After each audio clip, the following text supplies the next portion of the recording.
Hi, and welcome to CryptoBiography. I'm your host, Brandon Starr, and this is episode 393 of CryptoBiography, and it is a look back on 2024. So, what's happening right now is, as you're listening to this, I will be traveling, so I knew I wouldn't be able to do a regular episode.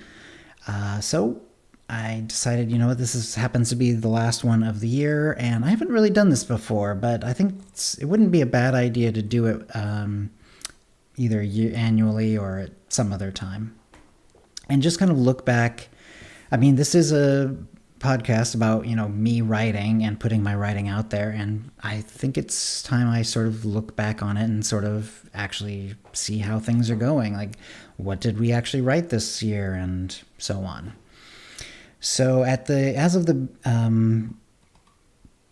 January of this year, of 2024, we were most of the way through the story Tomorrow. And this was the one that was set after what was called the inundation, where Betty, ends up getting taken from the island and put, sort of captured on the mainland.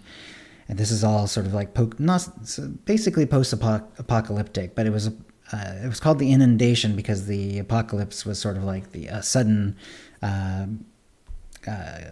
change in climate rather than war or anything else. However, it was strong enough and it was awful enough that basically modern society had fallen apart. And this took us someplace some years after the inundation had happened, and people were at sort of this phase where new technology was not being made. A lot of old technology was sort of dying off because there wasn't enough people around who knew how to fix it or the tools to do so, and so there's a lot of like scavenging and so on. It was a lot of fun to write. It's actually one of them. I'd say I'm like pretty happy with it overall. It was really long, actually. There was a total of 19 parts, which makes it one of the longest things I've ever written for CryptoBiography.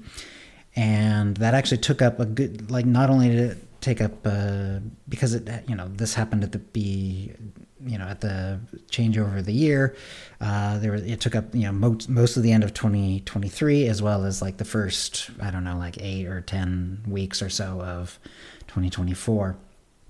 I was really happy with it though. And, so I would say, not too much that I would want to redo about that one. I feel like it went pretty well. It had a lot of interesting sort of action parts, but also just sort of like some interesting parts sort of thematically and in terms of character development and so on. I was pretty happy with that one, actually. When that one finished, then the next story that we wrote was The Free Censor. That was a shorter story, but still took up 4 parts. And that was one of the stories that I occasionally do that are sort of very dystopian, Orwellian or Huxleyan, whatever your favorite sort of dystopian writer is. It's sort of that style. I say this one's more Orwellian than anything, though. I'm kind of more of a fan of Huxley than I am of Orwell in terms of like what I actually enjoy reading, even though I've read a lot of both of them. But the flavor of The Free Censor was very much one of more Orwell than it was of Huxley, I would say. And it also had sort of like a Twilight Zone sort of aspect of it too, where we find out at the end, what this society is, why this society has the free censor, and what it's all really about. If you haven't checked that one out and you like dystopian literature, I hope you will. I really enjoyed writing that one as well. We did we had some trips and things, and so I ended up having, several sort of, what I do when I travel, especially if it's more than just 1 week like this time, is I will take old stories that took multiple parts to tell, and then I edit them together to make one, episode, but a very long episode, and then I just call it, the whole entire story, usually, unless it's really long, and then I'll break it into two, but I don't want to go more than that usually. Like, even I think when I eventually do Tomorrow, which has 19 parts, I will probably do it as two and maybe three, but I think just two episodes, and they're going to be very long, but that's how it is. Anyway, after the free censor and a couple of other things that came along, then we did the orb warmer. And the orb warmer, I was pretty happy with. I liked the idea of the setting. I liked some of the characters. I liked how there was magic, but it had sort of an unusual feel to it because it was set in a society that in many ways isn't that different from our own. And I would also consider it like one of the first episodes where I got a little bit more political, like pretty casually. Like it's not completely in your face, but I think anyone who sort of is aware of how political literature works could read that and find it, they would find it relatively easily. So that was a lot of fun.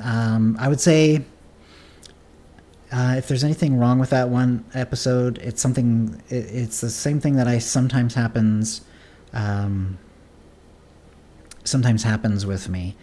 And that is, it felt a little rushed towards the end. There's several reasons why I sometimes feel like I'm rushing the end. Sometimes it's like I will have another story that I want to tell, that I've already started working on, and I really want to get going on that. It's not a good reason. I'm just telling you a reason.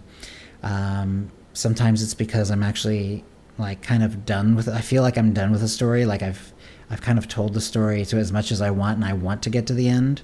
And so I end up sort of rushing the end instead of like letting it unfurl a little more naturally. I'm much happier with like the free censor. It was only, actually I guess there was 6 parts, not 4. Now that I look back on it, there was a gap of some episodes, but then I came back and there was part 5 and 6. Even though it's a relatively short one at 6 parts, I didn't feel like I was rushing that one. Like it got told in the amount of time it needed. Same with Tomorrow, although with 19 parts, I'm glad it didn't have to be any longer. With the orb warmer, though, even though it's fairly long at 10 parts, I really did feel that I start to rush it a little bit at the end. But having said that, I still like the setting. There's still, I think, some interesting things to say.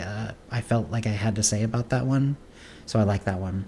Then we did a couple of short stories, situational awareness, and there's a couple of others.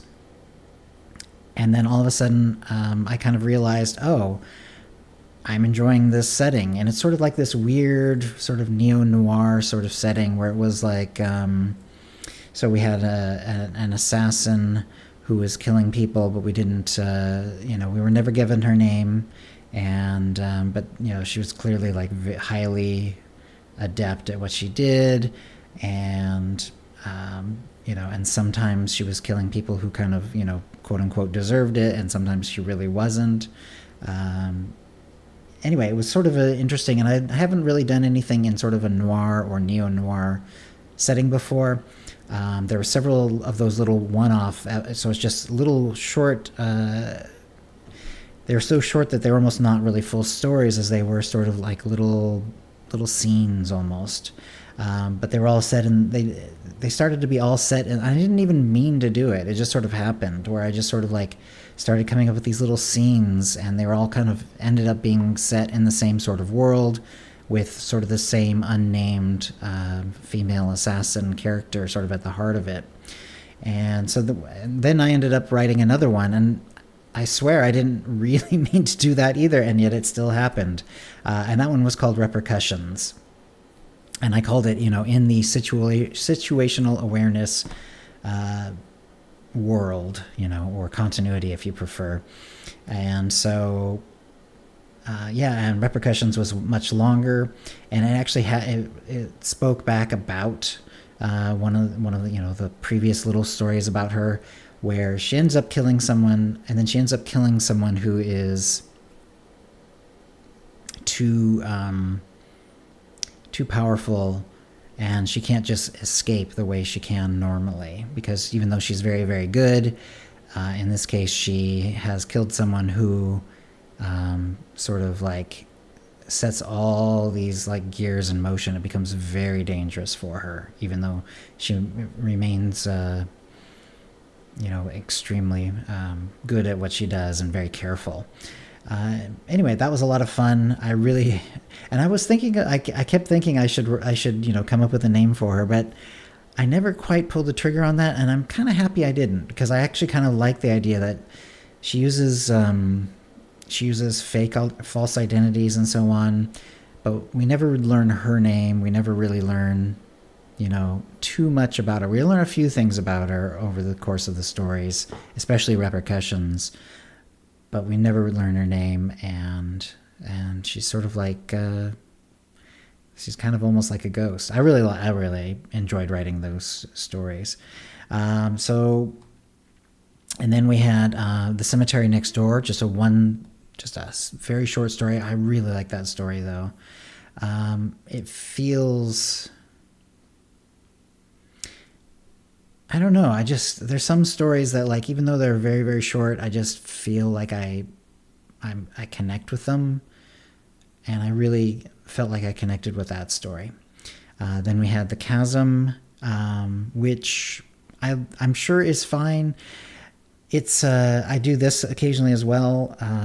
This one was sort of a Cthulhian, essentially, sort of horror of the void, horror of of the deep, that sort of thing. Had a lot of those sorts of elements to it. I had fun writing that, but I wouldn't consider it my best work. And then more recently, we did The Next Day part, and that was a 4-part story. And this was also set in the same world as Tomorrow, so it was this sort of post-inundation, sort of semi-post-apocalyptic, where but it's further on. It was multiple decades further on, so society has further evolved and technologically especially collapsed. But the people are still there, and there's roughly the same number of people on the island as there would have been in Betty's time, as there is in Bet's time, and Bet is Betty's granddaughter. And that was fun to write too. But again, I'd say this one was also a little bit rushed. I wouldn't say it needed a lot more necessarily, but I do think that, instead of letting the story happen at the same pace all the way through, I sort of rushed towards the end and sort of got it done. There could have been a lot more about the entire process of taking back the island and that sort of thing. But it didn't really feel all that necessary, and I just wanted to get on to writing other things. And it's kind of funny because that was last week, and that's now done, and now I need to write something else. Well, I'm going to be traveling, so it's going to be very tricky. I will try to have something written for when I get back, but there's only when I get back, there's less than half a week anyway. It's really going to be difficult. I will probably end up having to do one compilation episode or something like it.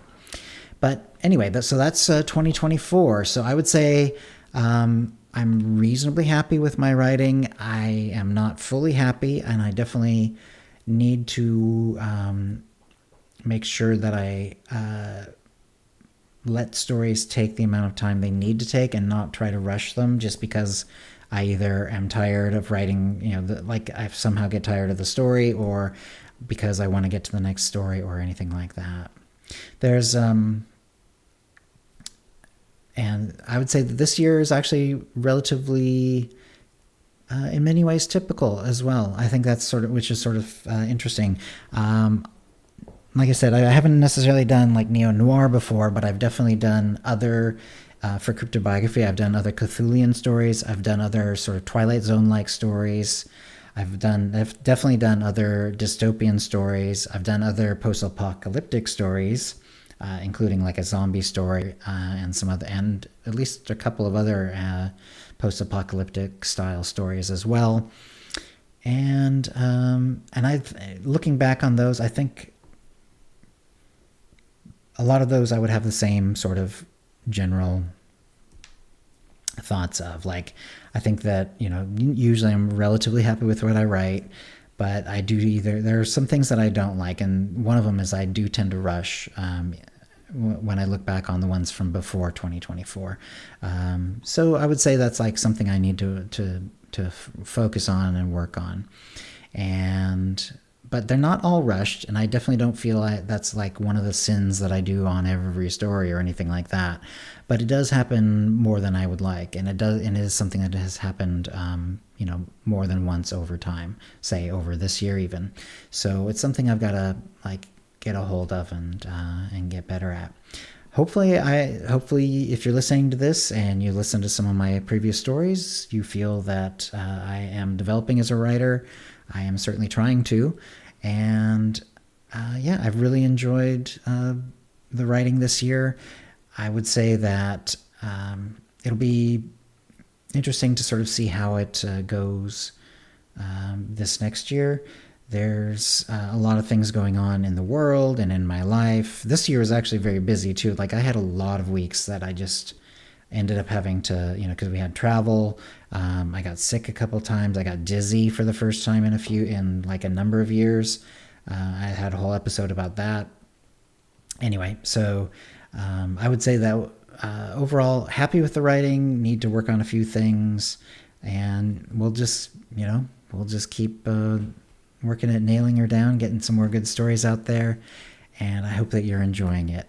If you have any comments or questions about this episode, previous episodes, cryptobiography@gmail.com, or hit us up on Blue Sky or Mastodon. I'm using Twitter X less and less, but for now I'm there as well.